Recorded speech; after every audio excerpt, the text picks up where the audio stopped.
So how do you open the settings on the Apple Watch? Let's talk about it. And if you're new on this channel, make sure you subscribe, and therefore you will not miss future tutorials and videos like this one.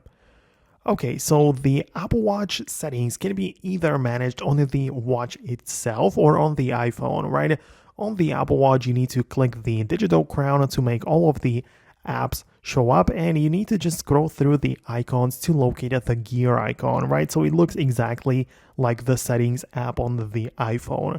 You know, it's like this gray icon. You can tap on it and scroll through all of the different categories and adjust the settings. This is fine, but there are a couple of downsides, like the watch screen is kind of smaller, of course, and not every single setting is available on the Apple Watch. All of the things, however, are available to be changed and set up using the watch application on the iPhone, right? So the iPhone that is paired to your watch, you can locate at the watch app like this. And you can see this is literally the page for the settings of the watch, right? So you get to manage the display and brightness, like the gestures, accessibility, literally everything, right?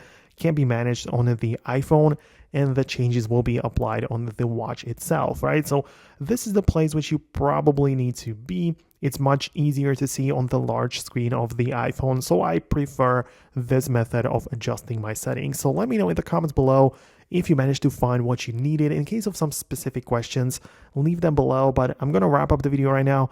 Thanks a lot for watching, and I'll talk to you later in the next videos.